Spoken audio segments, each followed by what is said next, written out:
What if I told you that you could know exactly what is going to happen over the next 8 to 10 years? What would you do with that information? How would this impact your decisions?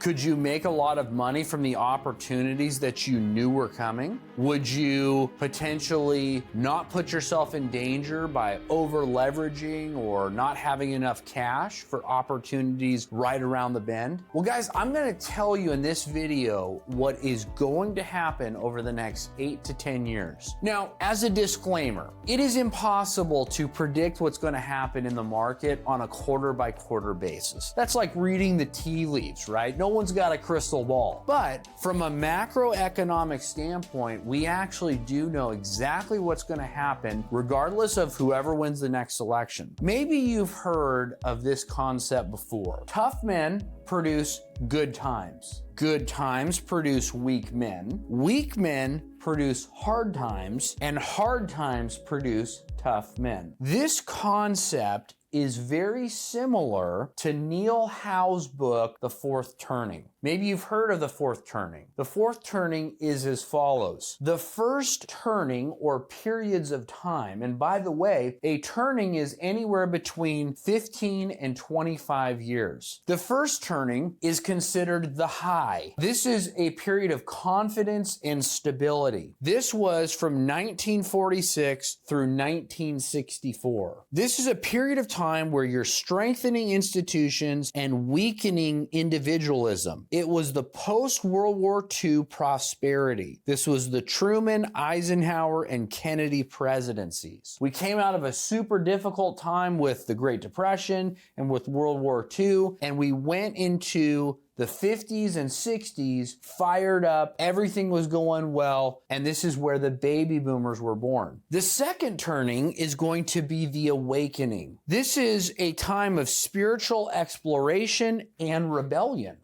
1964 through 1984. Well, we all know what happened then. This is the passionate era of spiritual upheaval when the civic order comes under attack from a new values regime. This is the consciousness revolution. Campus revolts, tax revolts. This was the wild 60s, the 70s, and even into the early 80s. This was the awakening period. This led, though, to the unraveling period. And this is a time of individualism and societal discontent. This was from 1984 through 2007, the global financial crisis. This is a downcast era of strengthening individualism and weakening institutions when the old civic order decays and the new values regime implants. This is a period of time of the culture wars. It's an era that began with Reagan's mid-1980s Morning in America. And this leads us to where we are present day. This is the fourth turning. This is the crisis period. This is a time of upheaval that leads to significant change and social order. This started at the global financial crisis 2007 and is going to go through 2033. This is a decisive era of secular upheaval when the values regime propels the replacement of the old civic order with a new one. This began with the global financial crisis. Multiple signals point to final stages of the crisis period in this decade. Now, listen, like I said earlier,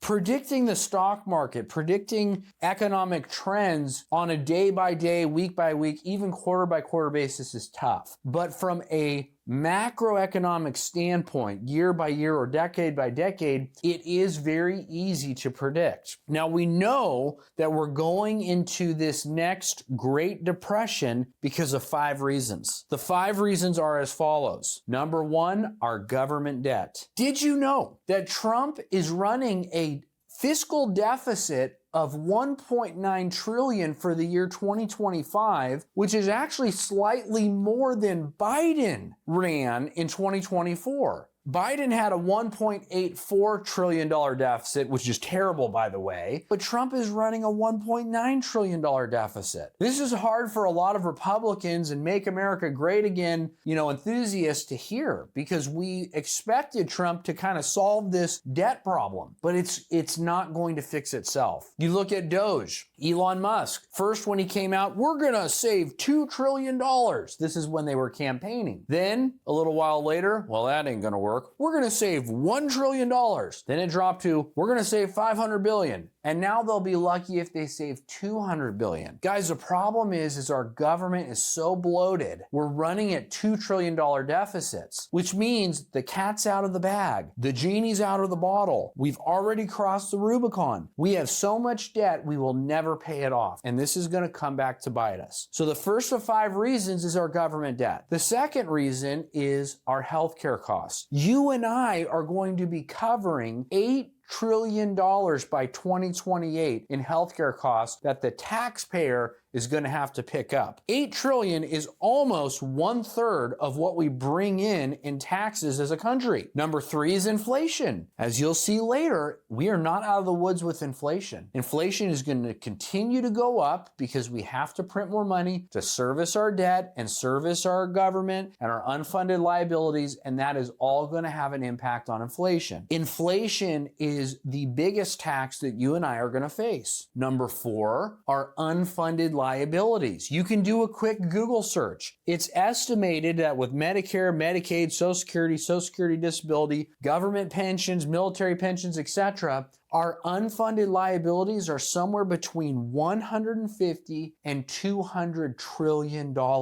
Who the heck is going to pay for this? And then number 5, and most importantly, is our demographics. Folks, we have such a swelling elderly population. They call it the silver-haired tsunami. We don't have enough taxpayers to cover the rising costs of all of these different programs. As people get older and they die off, there's no ROI for the government. It's just a take as they age and then pass away. So we are going into an age of decline. We are going into a season where inflation's going to go up. The 10-year treasury is going to go up, which affects mortgages, which means it's never going to be cheaper to get a mortgage than it is right now, at least for the next 10 years. Now, a lot of people don't like to hear that, but it's the truth. It doesn't matter if we go left or right with the next administration, or the House or the Senate. It's too late. It'd be like if we were careening towards this iceberg and we're in the Titanic and the iceberg is the size of California. It doesn't matter if we go to the left politically or we turn to the right politically. We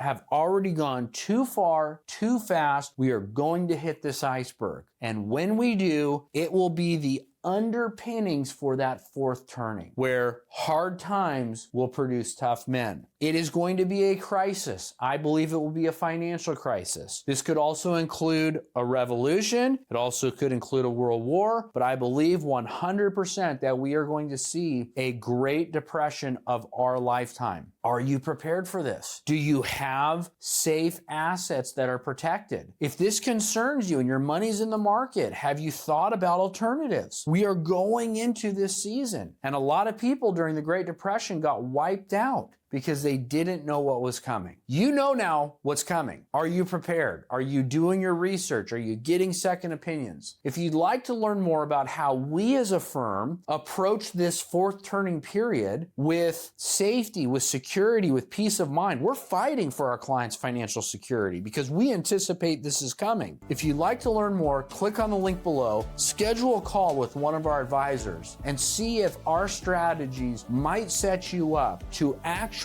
prosper in the coming age of decline. We'll see you on the next video.